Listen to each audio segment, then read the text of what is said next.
It's time to break down some football. We got to get our mind right. Touchdown, win. From the perspective of guys who played in the NFL. Caught, touchdown! And a guy who had one really great sack in high school. Oh, you're so weak. You're a waste of my time. Greg Camarillo and Marcus McNeil are the pros. And Skraby is the Joe. Let's go. Let's go. Let's go. Two Pros and a Joe starts right now. Let's right go. out of the gate. We're talking about Brittany Mahomes and how she was spraying champagne all over the crowd. And Greg and I are like, it's cold. And I'm a recovering alcoholic, Brittany Mahomes. Please don't spray me with champagne. Yeah. Stop spraying champagne. Yeah. Stop. Hey, don't spray it. Just pour it down here. That extra brute. Yeah.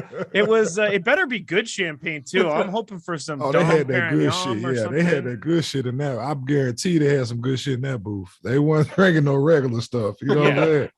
Probably Patrick some Mahomes' booze. girlfriend has to be wasted on the best. Yeah, That's what she has to do. Bro, Her but and Jackson Mahomes. that was what you spraying for. Not to say that they won a Super Bowl, but when you come back and score in 13 seconds to take it to overtime, I'm talking about it was so many highs and lows in this game in them last 2 minutes, bro. I'm talking about going from feeling like Superman to feeling like I don't know, a piece of shit. You know what I'm saying? That's the only way I can describe it. Because it was nothing good about, you know what I'm saying? After Tyreek Hill comes down and score, and now you're like, oh my God, how did we let him score? And then you turn around and you come back and you gun one in there. You know what I'm saying? And now you back on top of the world, only to be deflated, you know what I'm saying, from a 13-second drive. That's what football's about. That's all it is. You take the champagne on your head, on my head, in the cold weather, because fuck it. In that moment, you know what I'm saying? Now am I saying that if somebody cracked open some champagne at Walmart and started spraying, no, we about to fight. You what, there's somebody in Buffalo that popped open some champagne with 13 seconds left and started spraying it around the house. Woo, boy. You know what? Marcus makes a great point. If I'm in that stadium and I'm witnessing that and I'm a Chiefs fan, I don't care what is poured on me as long as it's not bodily fluids from a human. I'm just I'm just champagne, liquor, whatever you want to pour on me. Whatever. I'll take that. They probably around there, if you got anything in your hand, first of all, anybody with anything in their hand probably was immediately ejected. You know what I'm saying? Yeah. As soon as you go in overtime, damn, they stopped selling beers at the third quarter. I don't have anything to drink. You know what I'm saying? That is true. The overtime acts as another buffer for drunken driving because you have an extra time that you can't buy beer from concessions. But this is Two Pros and a Joe, and this game between the Bills and the Chiefs, we're going to get into from all different angles. I'm Skraby. I'm the Joe of the podcast. We got Marcus McNeil, 6 years in the NFL with the Chargers at left tackle. We got Greg Camarillo, 8 years in the NFL with the Chargers, Dolphins, Saints, and Vikings. And twoprosandajoe.com for our website, twoprosandajoe@gmail.com, or just find us Two Pros and a Joe on social media, the number 2 Pros and a Joe. So let's get into it. The lead in this game between the Chiefs and the Bills of the divisional round, probably the most amazing football I've ever seen in my entire life. But the lead changed hands 3 times in the final 2 minutes of this game. And there were 25 points scored through this stretch. So let me take you through this real quick. Fourth quarter, with 8:55 left, Harrison Butker makes a short field goal, puts the Chiefs up 26-21. Then you go all the way down to 1:54 left in the game. Josh Allen converts on 4th and 13, and he converts to Gabriel Davis for a 27-yard pass, putting the Bills up 29-26. By the way, Gabriel Davis had 4 touchdowns in the game. Ridiculous, and over 200 yards. And who played him in daily fantasy? I did. Did I win much money? No. Hey, man, he made a dude fall on that last touchdown. On top of that, he broke ankles. It was it was glorious. That dude, I feel bad for him because he should forever have a game ball on his mantle for dominating a game like that. And instead he got nailed. Yeah. I've never seen a guy who I didn't know dominate a game like that heavily. You Fair. know, like didn't even have a clue really who Gabriel Davis was, but to see him like every time I saw him, he was in the end zone. Touchdown. And then you show him like when he hit old boy with the crossover and made him fall. Come on, man. This man need to be on and one street ball. Yeah. Gabriel Davis is someone I've been keeping my eye on because I do like to play the daily fantasy since I'm so bad at fantasy football. So my seasons are over usually at like week 7. So I get to play the daily fantasy and start over. And he's been kind of a guy that's risen up the last few weeks. And he's obviously it's not a secret anymore. He can be Josh Allen's go-to guy. So he scores that touchdown, 29-26 Buffalo. We're thinking, well, I was thinking, damn, they left way too much time on the clock. Too much for Patrick time. Mahomes. Way too much time. 3 timeouts, minute 54. That's an eternity. That is an eternity. So Tyreek Hill, or the Chiefs and Tyreek Hill come out. Tyreek Hill catches a 64-yard touchdown, makes it 33-29 Chiefs over the Bills. And what are you thinking? I'm thinking 102, 3 timeouts. Josh Allen's going to win this game. Too much time again. Too much time. So that too much time ends up being right because they had too much time. Gabriel Davis, 19-yard touchdown reception from Josh Allen with 13 seconds left, puts the Bills up 36-33. So at this point, everybody's freaking out. I didn't think at this point, though, 13 seconds was too much time. Over. I was like, it was over. It was 100% over. It was over. Now the Bills, they gave up like 45 yards in about 12 seconds, setting up Harrison Butker. 10 seconds. They took the timeout with 3 seconds left. That's right. Harrison Butker makes a 49-yard field goal to tie it up at 36. They go into overtime. The Chiefs win the toss, and then we'll get into this whole overtime thing, but I've gone many different directions on this. Let's dive into that 13 seconds. So the Bills have gotten a lot of heat for not squib kicking it, which is technically the right thing to do there. Yep. But having been on a lot of special teams and having played against guys like Devin Hester, you don't want Tyreek Hill getting the ball against a return team. I mean, I still think to squib is the right answer, but I can see the mindset of I'm happier with my defense out there than my kickoff team trying to stop Tyreek Hill on what could be some random kickoff. I'm all right with that. Bro, I think with 13 seconds left, you kind of like feel like you have the game, but the things that you can't do, like they allowed to happen, right? A quick pass to stop the clock. You know what I'm saying? Like, boom, already picked up like 20 something. You know what I'm saying? And then for Travis Kelce, I think the greatest thing ever is for them to do that play off of some straight backyard. Hey, you know how you used to have to draw the play? Marcus is drawing on his hand like we did in recess in school. And then they told us about it. On the ball. You know, like, hey, go ahead and do it. I totally remember that, where you go and you point on the ball and you're looking around like no one can see me, and then you go like, you're gonna do like a 5-yard out, a 5-yard out. 5-yard out. 5 yard. Wink, and then you're actually gonna do it in. All right, so the what allows that to happen is Kansas City lines up and Buffalo takes timeouts because you want to see what they look like, right? That's a strategy. That was a good call. See where they're at so I can get my best defense out there. And this dude tells Patrick, Travis Kelce tells Patrick, hey, I'm not going to run. If it looks like this, I'm not going to run the route that's assigned. They line up in pre-snap. Mahomes looks over to Kelce. He's like, do it. Hey, Kels, do it. Is that not fucking amazing? That I thought that was a drawn-up play, and I thought it was an amazing drawn-up play. These dudes just went for it.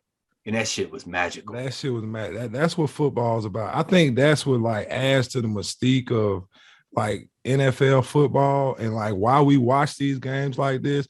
It's literally for games just like this. You know what I'm saying? And I think my biggest thing is the fact that Patrick Mahomes and the Chiefs can do this in 13 seconds and Dak Prescott couldn't even get off. You know what I'm saying? That's the big joke now, right now. It's exactly great joke. Great joke. Like, bro, you got, because the thing is like, even when like say for instance, Dak giving the ball or setting the ball for a center instead of giving the ball back to the referee, right? Travis Kelce, like you have to have like some game. You got to have game out there playing football. Travis Kelce went down, you know what I'm saying, knowing like, hey, we ain't got no time to be playing around, went down and jumped up and called timeout himself. The linemen following the play were calling timeouts. Timeout. Everybody's on board, but that's what it takes to make some shit like that happen. You literally need everybody on the same page. That's magical between Mahomes and Kelsey, but that's coaching. Like, the dudes were ready. All the linemen running down the field calling timeouts. These guys were ready. Yeah, they were ready, and it would end up getting them a field goal. They would go 3 plays, 44 yards in 13 seconds. Butker makes that 49-yard field goal. They go to OT. The Chiefs win the toss, and here the gun because can I tell a quick story before we get into OT? Please. So just to explain why it's so hard to make plays up. My very first start in the NFL, so it's about year 3 or 4 for me. Chad Pennington is our quarterback. He'd been there for like a month. We got about 20 yards to go score a touchdown against the Jets to win the game. Final play of the game. So we run 4 verticals. I'm in the slot. He tells me and Anthony Fasano, the tight end, instead of going vertical, cross like an X. Oh, God. And we go do it. Oh, God. And we run into each other. I figured that was going to happen. And the crazy shit was, like, watching it on tape, it would have been wide open. But it's like you don't practice it. You don't know who's over top, who's underneath, because those are the things you practice. Yeah. And we ran into each other, and I went back and looked at film, and I was like, this fucker Pennington was a genius. This shit would have worked. Yeah. But he had me out there in my first career start. That's not how it works. That is hilarious. Embarrassed. It was embarrassing. I kind of knew where that was going from the start, but that was really good. Like, you guys just like sandwich each other. It doesn't work. You can't just unless you're Patrick Mahomes and Travis Kelce, who have like some sort of otherworldly connection towards each other. Yeah. Like, they know where he's going to be at. But so the Chiefs win the toss. And then they go 8 plays, 75 yards in 4 minutes. Travis Kelce catches an 8-yard touchdown pass from Patrick Mahomes. Game over. Josh Allen does not get to touch the ball. Now, last night, we're doing this on Monday night. So on Sunday night, right after the game ended, I immediately went to Twitter and I said, change the NFL overtime rules. Saw that tweet, pissed me off. I wasn't saying because of that particular game. I was saying in general, but the more I think about it, the more I should have thought about my tweet, because that's a bad. That's not the point of Twitter. That's not the point of Twitter. No, I get know, on there and say how you feel, unfiltered. In the moment, but I change how I feel like every 15 minutes. So that's what Twitter's Twitter's for. You can go. I should quote tweet it and be like, I don't feel this way anymore. Go look at Antonio Brown's Twitter. You'll see every 15 minutes. This you're is allowed also to change. true. This is also true. He side note, he retweeted a picture of him on the field. It said Bucks eliminated. Best I thought he was good friends with them. All of a sudden, he's trashing them again. Damn it, AB. Bro, AB's on his way back to the league. But go ahead. He is. I have a feeling he is too. I have a feeling he is too. We'll get into that in the offseason. All right, Scrapes, tell us your OT. He keeps talking about it. Okay, so OT, should it be changed in the playoffs only? Mainly people are saying because they think that Josh Allen and that offense should have been able to at least have a chance to score a touchdown. My thing was, okay, both teams, if the first team scores a touchdown, the second team has a chance to score to match that touchdown. And then from there, it's first score wins after that. But I think it all comes down to what happened in regulation. And the Chiefs were down 3 points. And the more I think about it, the more it's impossible that you go 13 seconds or you go 44 yards in 13 seconds. 13 seconds, yeah. Giving one of the best kickers in the league a chance to tie the game. That's where the game was lost. It was not lost in overtime. No. The only thing I was disappointed about overtime is like when the Chiefs started running the ball. I was like, what are y'all doing? Like, yes, we saw pass after pass after excitement after excitement. And then like a 5-yard run. Bro, no, this is not it. Like, no. I'm glad they only ran the ball twice. Like, throw that. Like, you clicking like that, like, keep your foot on the gas. You know what I'm saying? Like, don't press the brakes at all. You can literally self-destruct yourself off of that. You know what I'm saying? Like, not when you got your top players clicking. Like Travis Kelce on another level. Tyreek Hill, he was playing at another level. You know what I'm saying? Like, and then on top of that, we even saw Patrick Mahomes scrambling. You know what I'm saying? So like, it's like everybody that you need to make plays is making plays. Like, get the ball to them. I'm sorry. Let me get on Patrick real quick. That sidearm throw. Ooh. Like under the defender's arm? He knew where the defender's arm was going to be and decided I need to throw this sideways low to the ground. That shit was amazing. I'm hard on Patrick Mahomes mainly because he's so good and he beat my team in the Super Bowl. That's fair. But he is he's good. That's all I got to say. I mean, he's really good. I know he's good. I've known that he is good, but I couldn't accept it. But this year has really shown me that when his back's against the wall, he puts it into another gear. Now, I want to ask you guys this because I could tell that everybody on the field was gassed. No one had anything left. Nothing. And that's probably why the Bills defense lost, because they just had nothing left. It's way easier to run forward than it is to run backwards. True. Not sure where we're going with that, but true. It's way easier to be an offensive player than it is to be a defensive player when you're gassed, I would assume, because you're controlling the tempo as an offensive player and you're able to do what you need to do as an offensive player. But what I'm getting at for you guys, when you're gassed like that in an NFL game, where the hell do you guys find that extra gear? Because I have been gassed in my life, but I have never been gassed in an NFL game before. And I know there's not an extra gear. Is it adrenaline? Is it, what is it? I don't get it. Is it your killer instinct? I don't know what it is. You don't have a choice. Okay. I think find it. That's a great question. Shit, we're gonna have to revisit this. I would say that it's a little bit of conditioning. You know what I'm saying? Like you know how they talk about like you condition yourself to like be able to play.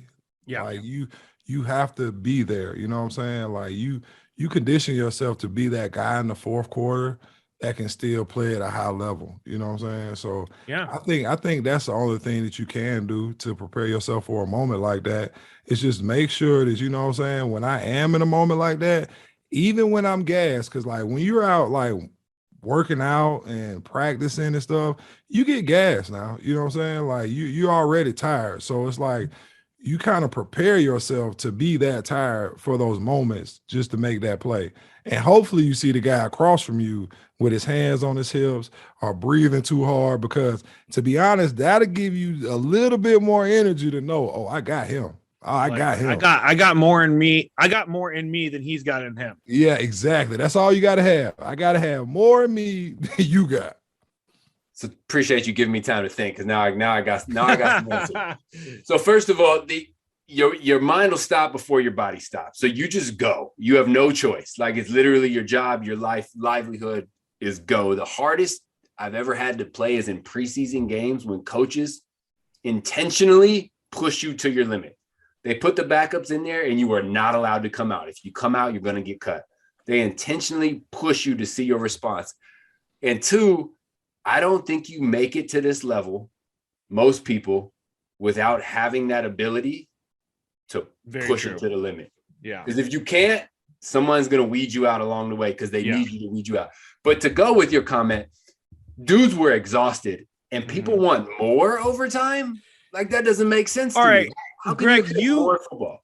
You were very vocal on Twitter today at Catch Camarillo on Twitter about this overtime situation. You even had a few shots at me on Twitter about this overtime situation. Shots fired. Shots fired. Pew, pew, pew, pew. No, they weren't like that. They were more aggressive than that. Yeah, come on. Now. Pew, pew, pew, pew. Yeah, give me some. Pew, pew. Oh, wait, you're machine gunning me? You're machine gunning me? You sound like you have one of them Star Wars guns. Oh, like. pew, pew, pew. I got a little laser shooter.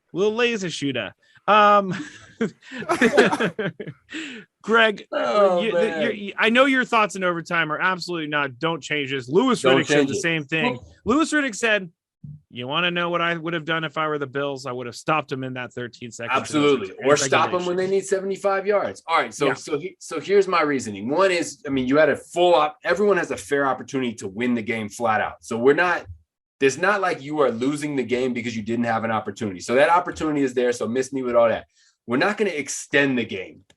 If Patrick Mahomes scores and then Josh Allen scores, these guys are like literally going to die. You know what I'm saying? You don't want guys out here cramping up, getting injured because the game is extended even further. We definitely don't want the college situation because then that just favors teams that are good in the red zone. That's not real football. I mean, it's fun to watch, but that's not real football. And so there's no way to make it more fair without extending the amount of play we had. And say this was a different game. This was Tennessee versus the Bengals or whoever had a low scoring game. No one cares. No one wants to see a 9-9 tie get extra time. It's just because we saw two lights out teams and shit. I wanted to see more of it, but that doesn't mean we should change the rules. Yeah. I'm fine with the rules. I don't think they need to be changed. I think anybody who was upset about the loss would have definitely wanted to change. There's a lot of Bills fans who definitely wanted to change. The Bills Mafia, they're definitely lobbying right now to get that change, but you play the game to win it in regulation. I'm not playing for overtime unless I have to. So that's what they should have did. For the life of me, I just do not know why you just leave Travis Kelce like uncovered on the seam or like that. Bro, put somebody over there, bro. Like put somebody like put a linebacker or somebody right there on the seam, just at least even if you don't even touch him, at least you're there in the vicinity. You know what I'm saying? A scheme could have covered that better. Leslie Frazier is their defensive coordinator, and he was my coach and head coach in the Vikings, and like an awesome human being, great guy. But they should cancel every one of his head coaching interviews this week because that's does he have it? If that's what you put, man. On the show I work on 97.3 The Fan, go to Chris. We actually had Ben Lieber on today, who is a former one of your teammates. He was actually in Green Bay. He was doing Westwood 1, and he was in Green Bay for the 49ers Packers. So we had him on for that, but we asked him about the Chiefs and the Bills. And he said about Leslie Frazier, he said, I play defense for him, and I know that he doesn't like to put the pressure on when things are when things can get out of hand. He likes to play a lot of cover 2, and he likes to space it out a little bit. He doesn't like to go for the jugular, and it ended up hurting him. Man, Leslie Frazier. Frazier.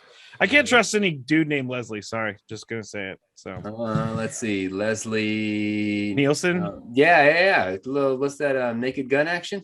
Yeah, the only reason I grew up with a girl named Leslie, so I can't ever put. She ruined all Leslie's for me. People being named Leslie for you.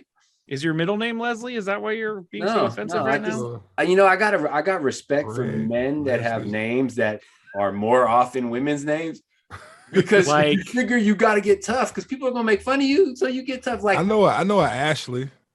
Ashley. Yeah. I feel like the dudes that have emerged from that, they're cool with themselves. Like, what are these parents doing? He's a solid mechanic too. Yeah, I feel like it.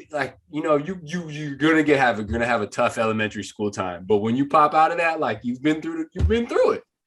Yeah, I like how Marcus says he's a solid mechanic, which I believe in everything, but he had to choose a very manly job. It's a very manly job. Mechanic, Leslie Frazier, I gotta coach football. Leslie Frazier.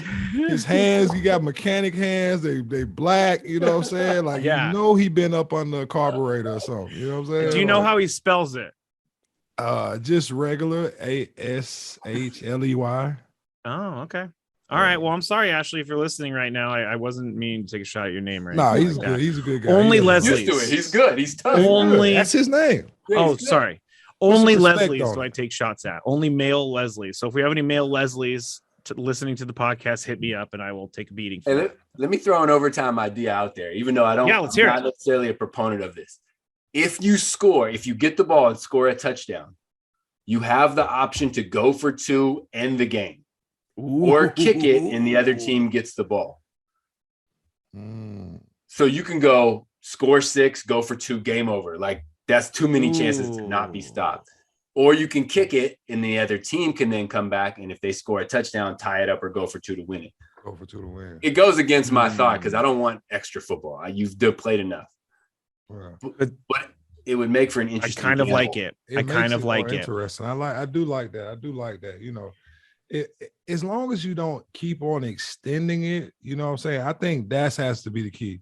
Like, you know, like I don't want to see a 9 overtime college football game, like you say. We don't want that. We can't do that. Like, you know, I think that's why they came down to like, hey, guess what, guys? Y'all don't get it? Tie ball game. You know what I'm saying? Regular season, tie ball game. I like how all fans are like, we want more football, and all not if it's former players. You two are like, no more. Football. I'm tired. I'm cramping. I have a broken bone somewhere that I don't know about yet.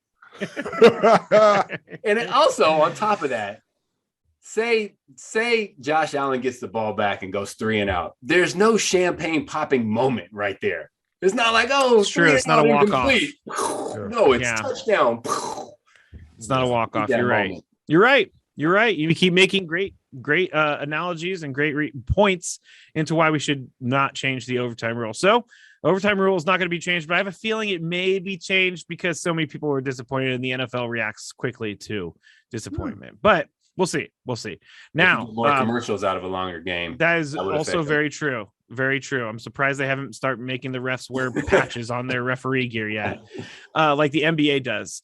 We are going to talk about the AFC Championship at the end of this podcast. We only got one podcast today, so we're going to do the AFC Championship at the end. But let's go over to the other game that was pretty fun to watch, and that was the 49ers over the Packers in Green Bay. Jimmy G played like absolute shit. And I don't know if that was the weather. I don't think it was. He did not look good the entire game. He was throwing off of his back foot. He was throwing it to the flat, almost got pick 6 like 3 times. My heart came out of my mouth every time he threw over to the flat because off of his back foot. Questionable late outside passes. Questionable. But Aaron Rodgers didn't play well either. The environment absolutely affected what was going on. Everybody. But the defenses were amazing. Like, neither quarterback looked good. No, but Aaron Rodgers, I mean, they marched down the field in the first drive of the game. They scored that touchdown. I'm thinking, here we go. 49ers are in for it. Yep. But the Mercedes Lewis fumble that Fred Warner forced, and then the 49ers jumped on it. They didn't get a score out of that. And I was like, texting my friends, I was like, man, this is the type of game. You get a turnover from the Packers, you have to turn it into a touchdown or else you're going to lose this game. I kept feeling like Aaron Rodgers was going to do something great like he always does. And I just kept feeling like I kept feeling like Aaron Rodgers was going to win the game somehow. Somehow he didn't. It's so crazy. Aaron Rodgers is one of the greatest quarterbacks of all time. And it came down in this game, came down to the punt blocking scheme that the Packers ran. The 49ers scored no offensive points except for that punt block. That's a defensive point or offensive touchdown. There you go. Yeah. And then the defense scored that punt. They tied it up 10-10. They go down. Robbie Gould makes the field goal 13-10. Game over. Aaron Rodgers is now 7-7 at home in the playoffs. First question. We'll start with the biggest question. Does this cement Aaron Rodgers' legacy as the guy who couldn't get it done? Yes. He's got 1 Super Bowl, 1 championship, so he's got that. But he's been to the playoffs a shitload of times and has done minimal with it. So can we look at Aaron Rodgers' legacy and say the dude is just not clutch? I'm just like the me and me. And I don't think it's anybody else in there, but that you and you. What's the you and you? The little voice in my head that talks to me. You know that's normal. Yeah. That's normal. I have that too. Yeah, as long as it's just one like, of them. It's just like, you know what? Like, no, Aaron Rodgers is Aaron Rodgers. You know what I'm saying? Like, I would take him 9 times over 10 over every quarterback in the league. You know what I'm saying? So I don't think it is as much that as it is like, what type of team has he had around him throughout these years? You know what I'm saying? Like, he is the catalyst that keeps on pushing this team to the playoffs. If you put another quarterback in that position, I don't even know if Green Bay makes the playoffs a lot of times, you know? So I don't think it's that. I just don't think that besides Devontae Adams, you know what I'm saying? Like, I don't really just feel like he just has a nucleus of players that, like, this is just supposed to take him deep into the playoffs, like a Rams team or a Tampa Bay team, or even a 49ers team, you know what I'm saying? Where I'm looking at like 4 or 5 different positions and I'm seeing like at least some sort of all pro or, all-star on the squad, you know what I'm saying? Like I saw Randall Cobb run a route and it was so terrible. Like it looked like, man, like it's fastest time. Mercedes Lewis is as old as you, Marcus. Came out same draft class. The dude is first of all, it's amazing he's still playing. So I got to give him respect for that. That's unreal. That dude is still playing tight end. Yeah. But you're, I mean, I asked that question and I wanted to see if you guys could convince me, and that was enough. I agree with you because you look at Matt Stafford's throwing to. Yeah. Cooper Kupp. Odell. He had Robert Woods, Vance Jefferson, Higbee. Yeah, He's got weapons everywhere. Higbee, yeah. And after Devontae Adams, was it Lazard? Yeah, like you Lazard or Valdez Scantling, but he wasn't even playing that night. Yeah. You drop off. I do think that Aaron Rodgers, I'm going to be telling my grandkids about Aaron Rodgers. They're going to be asking me about him. And what I'm going to tell them, kids, Aaron Rodgers was one of the best regular season quarterbacks of all time. I like the shade. I like the shade. For me as a fan who's never played the game of football and got paid for it, it's all about Super Bowls and playoff wins. Isn't that what we all base it on? And I know, Marcus, you're absolutely right. Aaron Rodgers has never had a team around him that has been able to support him. And this year was that year that they were saying was Super Bowl or bust. And they were playing so good all year. They had the best record in the NFL. They were cruising through weeks. But Aaron Rodgers he's only played 1 Super Bowl. How could we say that he's one of the greatest clutch quarterbacks of all time if he's not winning at home? He's 7-7 at home in the playoffs. Brett Favre was 12-0 at home in the playoffs. Brett Favre had some good teams too. I think he only went to the Super Bowl, once or twice, Brett Favre? Yeah. So maybe it's a Packers thing. So Scrapes, first of all, I got to compliment you on the ability to give the backhanded compliment in front of your grandkids. So you don't seem like a dick, but you throw major shade. He was an amazing quarterback in the regular season. Kids, the greatest quarterback of the regular season. Makes you look like a good guy, but puts the facts out there. You know what? I'm gonna make you mad right now, Scrapes. Okay, Because make me mad. I have the best thing that Aaron Rodgers can do next year. Okay. Go to the Niners. Go to the Niners. Yes. I would go love that. to the Niners. I would say you just like KD, if you can't beat them, join them. I was just about to say that. The most liberal area in all of the NFL would happily welcome him and all his anti-vaccine stuff into the Niner uniform. He's a Cal. Was it Aaron Rodgers a Cal guy too? He was. Yeah. So he's from California. He's already, like a California kid, you know what I'm saying? He can come in, join the squad, and now you have a Super Bowl contending quarterback instead of Jimmy G or Trey Lance on top of like what you got going on already. It'll make you look better. Intrigued. As much as you might hate him, I would cheer for him. I would do it. Absolutely. Would you cheer for him, Scrape? Yeah, he's my quarterback. I have to. I can't cheer against him. If I'm going to cheer for Jimmy G all these years, then I'm going to cheer for Aaron Rodgers. Can we talk about Jimmy G? Yeah, let's talk about him. The dude is clutch. He is clutch. He's going to throw an interception. We're just going to accept that. There's going to be 1 turnover minimum. But it's so deflating though when he does that. When the game is on the line, Jimmy G is going to get it done. Yeah. How does that work? I mean, I don't understand how it works. How you all of a sudden turn it on at the most pressure-packed, most nerve-wracking point of the game. I think he has like one job. Greg I'm gonna have to reread it. I don't know why people excel under pressure and others don't. I'll get back to you on that. Jimmy G has read that. But for me, a lot of it in football is belief. am I like shitting bricks right now, or am I cool, calm, and collected? And I believe I can get this done. And that's what Tom Brady does to any team he's on, and why 27-3 is not an issue for the team. You believe you can get it done, and suddenly your body goes out there and gets it done. Yeah. And Jimmy G believes it, and the people around him believe it. But it doesn't hurt to have George Kittle and Deebo Samuel. He was also brought in to the Patriots, which if you don't have a clutch gene as a Patriot quarterback, if they don't see that in you, if Bill Belichick doesn't identify you with that, then he's not going to have you.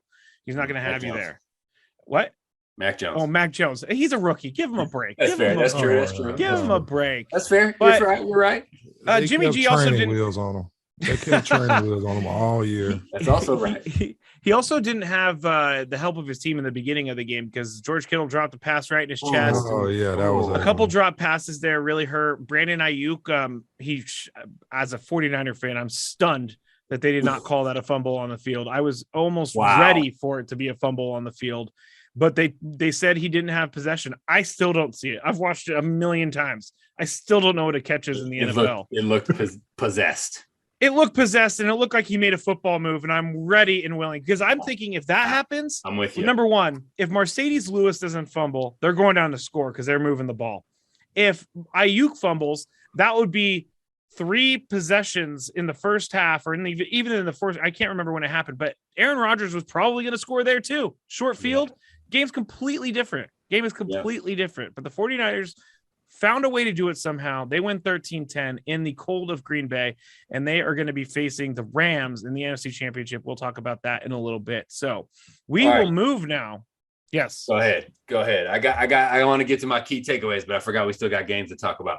No problem. We got the Rams and Bucks game that we're going to talk about next. And like you said, we can skip all the beginning of the game. Although I do want to point out that Tom Brady got the first unsportsmanlike conduct penalty of his career yesterday, Sunday, for something he said to the referee after he got a bloody lip. He looked like he was a little sad about the bloody lip, but who wouldn't be?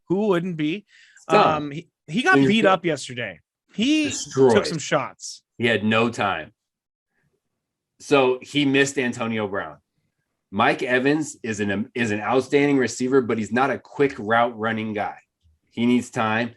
Gronk is not a receiver, so they try to put him out there as a receiver, but that's not his job. He's a tight end. So boxy looking. He's also not a quick route running guy. He was stuck. Tom Brady beats pressure by getting the ball out quickly if he has to. He had no answer for that. There was nobody there for him, and it was very rare in his life that he just sits back and gets pummeled, and that's what we saw, and it was great. I will say that, like, I felt like this game was over early because Tampa Bay fell behind, and that's the one thing you don't want to do against the Rams. Mm-hmm. I do not want to give this pass rush a chance to get on. I do not. Like, that's not the game that you want to play. So when the Rams jumped out early and started clicking, that only fueled their defense, and it got ugly fast, you know. Now, I think we all expected Tom Brady to be able to come down there and do Tom Brady at the end, but that last play, I just do not understand how the hell Cooper Kupp gets that wide open. Like, this is the Triple Crown winner right now. True. Like, if you're not going to bracket anybody else, like, if I'm not going to, like, guarantee nobody can score, it's going to be this guy right here who has, you know, like, I'm watching him.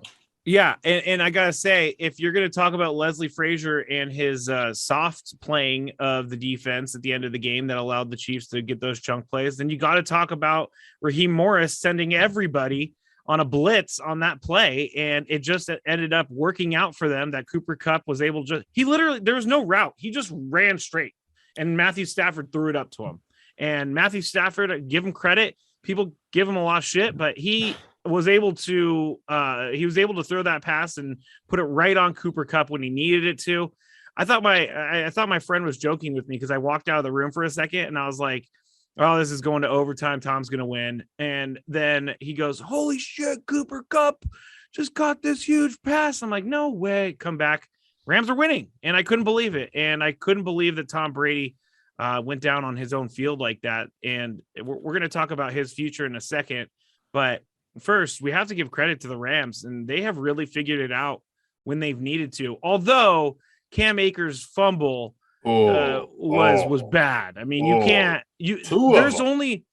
don't coaches tell you guys if there's like less than 5 minutes left in the game or any point in the game, you protect the ball. Both hands on the ball, because it's the only other way they're going to come back. And then you can't fumble on the 1 yard line like that. It just can't happen. It can't happen. But besides the fumbles, Cam Akers has came back and been electric. Yes. I didn't even know I knew the name, but like I didn't know the game. And now that I'm seeing the game that he has, like he brings a whole nother dynamic to the Rams that they need, besides the fumbles, of course. Yeah, he's quick. He is able to catch passes out of the backfield. He's able to run through the lanes. It's like everything he could do well. And I hate it because the 49ers have to play him coming up here on Sunday.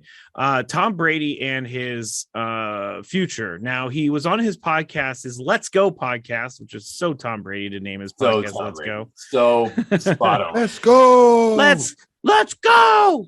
Tom Brady over here. Let's go. He said on his podcast, quote, good job, Grace. Thanks. From Rick Stroud of the Tampa Bay Times, Tom Brady said on his podcast, quote, "The team doesn't deserve anything less than my best. And if I feel like I'm not committed to that or I can't play at a championship level, then you got to give someone else a chance to play. And, we'll see." This comes on the heels of yesterday, him not wanting to speculate about his future. And this is also coming on the heels of rumors coming out before the game that Tom may hang it up. I personally cannot see Tom losing to go out in his career. He also said on the podcast that his family has supported him for as long as he's needed them to support him. And maybe it's time for him to start giving back to his family. Chris Carter, I believe, said, people don't retire because they want to spend more time with their family. People retire because they can't play at a high level anymore, is what Chris Carter said. So I don't know where you guys think about this, but I think that Tom Brady is going to come back. I think it just hurts right now. And he probably can't imagine another long ass season ahead. Marcus. Okay. I'll take them. I'll take mic check 1 2 1 2. You know what I'm saying? With this thing, drop these 16 bars real quick,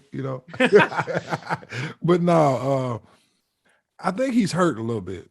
I think you hit it on the head, Skrabe. I think, coming off a loss like that, you definitely hurt, especially when you're known for coming back and winning big games and you kind of have that same momentum going and then like it didn't happen, So I think that, he might be a little beside himself, but if he doesn't come back, that Tampa Bay team looks completely different. What are they going to do at quarterback? Blaine Gabbert's their backup. I don't know what they do at quarterback. I think that changes the dynamic of their team, but I think he has one more. But if he goes, like, it wouldn't be a surprise. I've been expecting for him to retire for 8 years now? Yeah, right. Didn't he just recently say he wants to play till he's 50? Yeah, he did. Yeah. He sure did. He sure did. Like, he's on Twitter too much. He's switching back and forth. He is on Twitter a lot. He's really good at Twitter. Like, he is actually very good. Not good at it. He's really good at everything, but he's good at Twitter. I hate him and love him at the same time.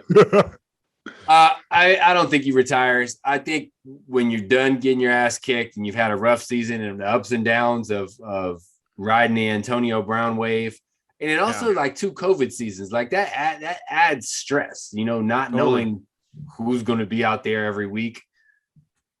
It'll make you reflect. And he's 100% right. To be a quarterback, you need to be 100% in. Like, Tom can't go out there and mess up his legacy in a season where he's like not really wanting to be there. He'll be back because he's Tom Brady and he's going to play at a high level and they're going to get another receiver to help him out and everything's going to be fine. But, sit back, reflect. You've earned that, man. You've earned that. You're 44 years old playing like you're 22. Take your time. And he will. And he will. And Tampa Bay, they're going to figure out real quick if they need to try and acquire a quarterback for next season. Because it's a wrap. You go all in with that, or you just suck. Oh, no, that's what I'm saying. Like, if Tom Brady comes back, obviously you're having him back no matter what. But if he doesn't come back, then you got to figure out what the heck's my future. Bruce Arians said he expects Tom to come back. But losing will do that to you. And Tom doesn't lose, and Tom doesn't lose well. I mean, he's coming off of the Super Bowl championship. And you're right. The whole Antonio Brown thing, Tom was thrown under the bus about, Antonio threw him under the bus, and then he said they're friends again. And then I don't know. We're not even talking about that. Side note about COVID, the NFL changed their policy to not have to, the unvaccinated players do not need to test daily anymore. So that is why we haven't seen any of the COVID positives. And we'll call it the Aaron Rodgers rule. And now they don't even need the rule because Aaron Rodgers isn't in the playoffs anymore. So neither is Cole Beasley. But that was a new rule. All right. Moving on to the last game. And then we're going to get to Greg's keys to the weekend, and then we're going to preview the championship games real quick, and then we'll be out of here. But the Bengals at the Titans, I love this Bengals team. I do not want to see this Bengals team in the Super Bowl, though. I do not want to see them in the Super Bowl just yet, because I feel like if they play the Rams, they're probably going to get crushed. I don't know about the 49ers. The 49ers beat them in Cincinnati in overtime. That's not what we're talking about here. Bengals played a great game. And they beat the Titans, the number 1 seed who came off the bye. Joe Burrow got sacked an NFL record tying 9 times. He still was able to throw for 348 yards. And him and Jamar Chase are going to be a great combination for years and years and years to come. And it's glorious and beautiful. I love it. I will say, Scrabes, I feel you. Bengals versus Rams, or Bengals, versus the Niners. The old school matchup right there. Yeah, it's not as sexy as like KC. Like, I'm just the eye test. You know what I'm saying? I would rather see KC in the Super Bowl just based off of the number of superstars they have. But it would be bittersweet if the Bengals got there. It would kind of be like, well, damn. If anybody else deserves, it's almost like when Cleveland finally won the championship with LeBron. It was like, well, you know what? Finally, you know what I'm saying? Yeah. You're finally going to bring back a chip to a town who has loyal fans, who has a great fan base, and they finally get the win. So I wouldn't hate to see them win, but I would much rather see KC versus either one of these teams. Yeah, because I would think KC, the storyline, if you're thinking marketing storylines, KC versus San Francisco, a rematch of 2 years ago, Jimmy Garoppolo, Kyle Shanahan, all that stuff. And then you got KC versus the Rams, 2 high-powered offenses. You got Sean McVay, Andy Reid, you got Patrick Mahomes, Matthew Stafford, all that stuff. Rams will be at home, how crazy would this be? 50-something years of the Super Bowl. No team had ever won on their home field until last season with the Buccaneers, and then this year they might get the Rams winning on their own field. Back to back, which is kind of crazy. Wow. So the Titans, I don't think there's anything really to say other than Ryan Tannehill is not the guy who's going to get them to a championship. The guy threw an interception. He threw an interception first play of the game. Second hadn't even come off the clock yet. How do you do that? Like, off of a week of a bye, what play. You guys know this, right? You know what play you're going to run. That's bad. That bye week kills you. I constantly tell people, like, sometimes not even sometimes, 6 times out of 10, the team that comes off that bye week has rust that they have to shake off that the other team doesn't have because they already been in the playoffs. The playoffs is a different level of ball. You know what I'm saying? So, like, when you make it to the playoffs, like, everybody's playing as hard as they can. So for you to, like, be at home chilling one week, you know what I'm saying, sitting back, eating chips, watching the games and shit, like that's not really getting you prepared, you know what I'm saying, to go out there and play ball. So I think it's tough for, like, the number 1 seeds to come in and, like, immediately after a bye week come in and start clicking at a playoff level. And both of the number 1 seeds lost. Yeah, that's what it looked like to me this weekend. So they made Derrick Henry a regular running back, and that's what the difference was. We did not see Derrick Henry dominate a game. They made Ryan Tannehill throw the ball, and that's not the answer. Look who's left at quarterback right now. We got Mahomes, Burrows, Stafford, and Jimmy G. I'll squeak him in there. But it's just Jimmy G. Jimmy G. There's not just call him Clutch. clutch Jimmy G. There's not room for a game manager. And I have defended, I am a big Alex Smith fan. Like I have defended game managers for years, but there's just not room. Like you need a dude who can throw a sidearm ball underneath the guy's arm. You need a guy who can get you a 13 seconds and get 45 yards, or even a guy, Josh Allen, who could lead you down with a minute left. You just like, it's not that type of league where you can sit back and say, hey, Tannehill, just don't fuck this up. Yeah. It's not that league. And that's what happened. And they gave him a lot of money last year. They extended him. I think it was 4 years, $118 million. I mean, that's what quarterbacks are going for these days. You got to. That's what you have to pay. That's the going rate. Like that's a really hard decision to make, to be like, you know what? We are a playoff team. We're a Super Bowl aspiration team, and we're going to lock up Tannehill for the next 4 years. That's got to be a terrible feeling. So what is your other choice though? Like you have no other choice until you have something better. You just have to pay 25-30 million for middle of the pack. He's a playoff quarterback, but he's not a playoff winning quarterback is what it comes down to. And take nothing away from the Bengals. They played really hard, and they had a rookie kicker making a bunch of kicks in that game and the kick to win it all. And I believe he told Joe Burrow or something. He was like, I guess we're going to the AFC Championship right before he kicked it or something like that, which is kind of ballsy. Which is really out there. Which is really ballsy, because what if you missed that? Money mad. They got the swag, man. Like that's the thing. That's the thing about the Bengals, right? We all feel like they don't need to be there, right? Or they like it's a surprise that they're there. They're the one team that is not surprised that they're there. That's true. Joe Burrow and Jamar Chase absolutely feel like they belong on this stage, and they don't just walk on the stage and play on it. They own it. They smoke cigars. Like, they become stars, and that shit is so beautiful to me. Like, I swear, like I would never. Like people always ask, like, did you get nervous before games, like big games and stuff like that?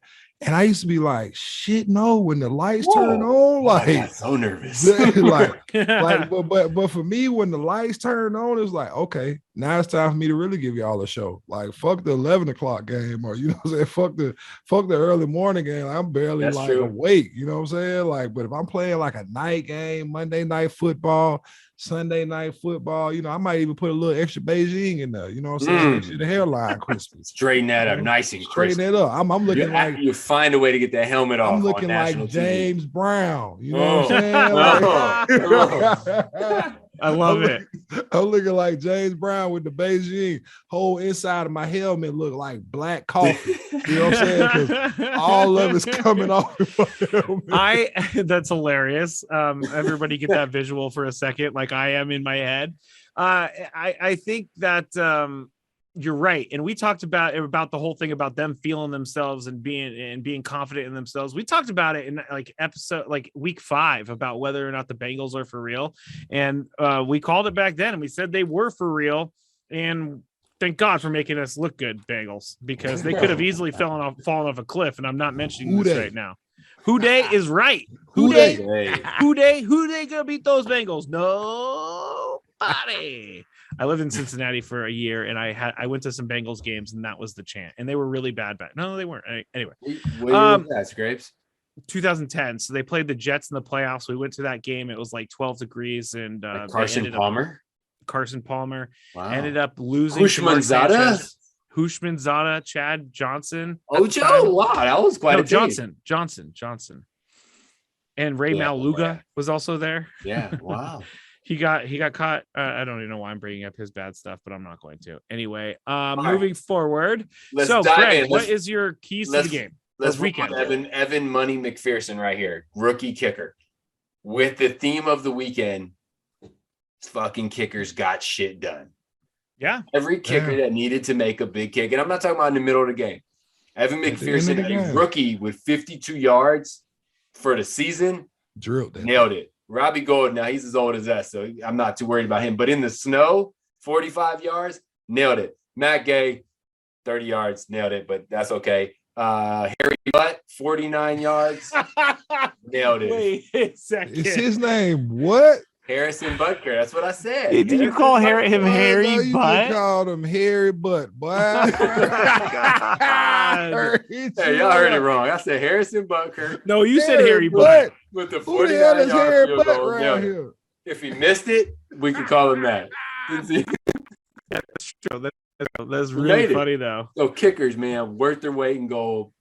Damn, Those Harry dudes Butt. right there. Because I mean, look, can't we all still see what is it? The Vikings kicker missing that one kick, Like shanking it from 19 yards out. See, and you don't want a kicker to ruin the season. These guys kept it together. Oh my The other God, thing remember was that? big time players had made all the big time plays. So we got Cooper Kupp winning a game, Travis Kelce and Tyreek Hill winning that game, George Kittle and Debo winning that game. Like the dudes you needed the most stepped up when you needed it the most. And that's why these dudes are stars. God, Absolutely. I love to see stars shine. Isn't it great? It's great. It is. It is. It makes you feel like, all right, this is why I watched this game, as you said earlier, Marcus. Yeah. This is it. This may, like, if you weren't a football fan and somebody just happened to bring you along to watch the playoffs this weekend, this shit would have turned you into a football fan. Oh, You're gonna be like, is every game like this? And be like, Like, no, what? watch last week's divisional round. Yeah, Not you every game might. is like this. You might be Or sleeping by wild card halftime. Yeah. Well, the Rams were on that way. They were on that way. I mean, they did give up 24 points. That's the only thing that I like about this. So let's get into our championship preview. It's going to be the 49ers against the Rams at SoFi Stadium. 49ers have won the last 6 against the Rams. Sean McVay is owned by Kyle Shanahan, mainly because they coach together and they know each other so well. But this weekend, and also, by the way, the Rams are very concerned about the 49ers taking over their stadium. They even tried to get the Ticketmaster to geo-block anybody who was from the Northern California region from buying tickets. That's got lawsuit written all over it right there. Well, Ticketmaster said, no, we're going to allow everybody to buy tickets. Yeah, and so, charge them some absurd transaction fee. Fuck Ticketmaster for that. That your This ticket is $49. Ticketmaster. You owe $108. What the fuck? The fuck is going on? I'm hearing that it's upwards of $1,000 for nosebleed seats at SoFi. But That's fair. This shit's exciting. But anyway, this weekend is all about a rematch of week 18 and a rematch of earlier on that Monday Night Football game. The 49ers have had the Rams number for whatever reason. 49ers are going to get Debo back. He's going to be okay. He took a helmet to the knee. That's why he almost lost his leg. I'm sure that doesn't feel good when it's 12 degrees outside. So that's why maybe he was hopping off the field. He came back when we needed him the most. Damn it, I love Debo. I do love Debo. I mean, that run at the end to get the first down and set him up for field goal range was amazing. Can we discuss that if we went back to our ratings from earlier this season, he would be in the top 3 receiver and running back? Of course. He's a wide easy. back. He likes to call himself a wide back. I like support that. That's the best. That's like the best wide name backs for of a all wide back. He's a wide back. So we got the Rams defense against the 49ers offense, and we have it all set up. I don't know where you guys think this one goes. Obviously, I'm a little biased, but I am scared about this because 6 games in a row that the 49ers have beat the Rams. That worries me. That worries me. Yeah. Because that luck runs out eventually. So if you're walking through a Vegas casino and you go to the roulette table, roulette table. Roulette. I like the roulette table.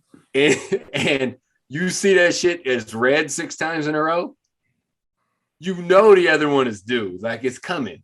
Black is coming. That's what worries me. I know. And Von Miller and Aaron Donald. And Von Miller's starting to work his way into this defense. And OBJ looking good. Like, yeah. Shit, this fucking is hate exciting. that guy. But I mean, so the Niners with Bosa and Armstead and who am I blanking on? Warner. Fred Warner, yeah. These guys are destroying offensive lines. Yeah, they are. And they're ripping them up.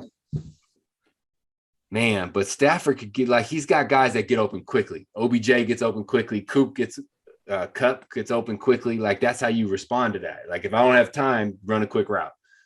Shit, I can't even give a prediction. I'm just excited. Give me this game right here. Like to be honest, this is as even as it gets. You know, like if you want to just go down the rosters, like both rosters have big names at pretty much every level. You know, Mhm. like D-line, you got Bosa, you got Warner. Then in the secondary, you got Josh Norman. You know what I'm saying? Like on offense, you got Debo, you got Kittle. You know what I'm saying? You got Jimmy G. So you got to Elijah Mitchell. you know, like, so you Yeah. got players on Green Bay, on the 49ers, and then you turn right back around in the Rams. Shoot, we just named off all of them. So Yeah. you got that team too. So it's really going to, I think the record actually helps them out. You know what I'm saying? When you kind of own a team, you know what I'm saying? Like, You have a different swag when you come into their field, the you know what I'm stadium. saying? It's kind of like when we were like whooping the Raiders every year, or KC, or Denver. It didn't matter. We were whooping the whole AFC West at one point in time. And you just knew when you went into the game, like, oh, we got their number. You know what I'm saying? And on top of like having like a left tackle like Trent Williams, you know what I'm saying? Like, he might not be able to block. Big Mac. What's it? They put him in motion and then they put him as a lead blocker. Boy, did you see that? It's the best. My God. We used to have a play like that called like K22, where like I got to just pull around and like I didn't even really have like anybody to block. I just had to hit the hole as fast as I can. You know what I'm saying? And whoever got in my way, like I'm just putting my shoulder down and running you smack over. And it was just glorious. And I seen Trent Williams do like a similar play where he pulled around and just demolished the guy. Put him in motion. Like he goes pre-snap motion. Ooh. Oh, that's the difference between college linemen and pro linemen. Pro linemen run 4.5 40s. College linemen do not. And it's ridiculous that a guy 370 pounds like Trent Williams is, he's going to be okay for the game, they think. The over-under on this game is 46. So they're thinking this is going to be like a 26-20 game, something like that. The Rams are right there, Scrapes. The Rams are 3.5 point favorites. What do you say? I like the over in that situation. 26-20. You think it's going to be higher than that? What was it? I think it's going to be right around there, like 23-20, 26-23, something like that. Can I pull out one of my favorite parts of the game? Yeah. Eric Weddle, our former teammate, glass Mike Evan in the chin, which 2 years ago when he was playing football was totally fine. And then our era of football was glorious. Almost cost them the game. It did. I thought about that. Isn't that crazy? The rule was if the ball hits the ground and then you hit the guy, it's after they already lost possession of the ball. But if that ball had popped up and then he hits them in the chin, it's during the play, they get a first down. 15-yard, yeah. Woo, rule books, man. Them refs got a lot to learn. They do. All right, so I'm picking the 49ers. You guys said you can't pick them. So bang, bang, Niner gang. Let's go. All right. Marcus is gonna keep his prediction withheld. I have a feeling. Yeah. On which one? The Niners game? The 49ers and the Rams. Yeah. Yeah, I don't have a pick. It's 50-50. Like whoever plays the best out this weekend is gonna win the game. Like, we're gonna wrap it up. I know we have one episode today. We went a little bit longer than we're used to, but it's okay because we're having fun. Yeah. Bengals and the Chiefs, AFC Championship at Arrowhead. Kansas City is 7-point favorite. That's a lot of points in the championship game. A lot of points. And the over-under is 54.5. So they're thinking this is going to be a scoring fest. And I'm going to go with the Chiefs. I mean, the Bengals, thanks for playing. The Bengals remind me of even though the Bengals have many more better players, it reminds me of the Jaguars that went to play the Patriots a few years ago in the AFC Championship. And they just got overmatched. I'm not gonna do it yet. I'm not gonna pull the trigger on the Bengals. No. And pick them for the upset and like give us like everything we need for this weekend in this episode. But let me give you the weather rundown. We're looking at a high of 46 and sunny. Like that's fine. That's perfect. That doesn't slow down Patrick at all. Slow down anyone. No one. I love the Bengals swagger, man. Like they have, like, did you see the jacket Joe Burrow had on? I would wear that shit. I would have worn Joe Burrow's jacket. Hands down. You know what I'm saying? Like any white boy that can pull off that jacket like that, man, you see Joe had a fresh fade for the weekend. Hey, too? Man, you get credit from your boy, man. Like, come on now. Joe Burrow. Chiefs run away with this one, man. It's too big of a moment to have too many young guys. And they've made it this far. It's been amazing. And I think it's time for the vets to shine. I agree. So we will be back next week recapping the AFC NFC Championship, and we'll preview the Super Bowl. I can't believe we're already at the Super Bowl. This is crazy. We're almost done with season 2 of Two Pros and a Joe. And don't worry, everybody, because in the off season we're not going to go away. I've been researching about the divisions, and we're going to recap the divisions. We're going to talk about those in the off season. So we got a ton of plans for the off season and story time. Oh, I love story time. Oh, yeah. And we're also possibly going to get to broadcast in person for the first time. I can't believe it. Camarillo. The NFL declared COVID over. Did you guys? Wait, did you hear? Did you hear what Marcus just said? No, what did he say? He said, "I can't wait to meet Greg Camarillo." It will be fun. So we are going to have some good stuff for you in the next couple months. That's it for me. I'm Matt Skraby. You can find me on Twitter at Matt Skraby. You can find Marcus McNeil on Twitter at Marcus McNeil73, at McNeil73 on Instagram. Greg is at Catch Camarillo on Twitter. Catch Camarillo on Twitter. Go Niners. Let's hope for good games. And we'll talk to you next week. No more Tom Brady dong talk. Wouldn't be an episode if you didn't sling it in there. Come on now, Greg. You had to put the sling it in there too.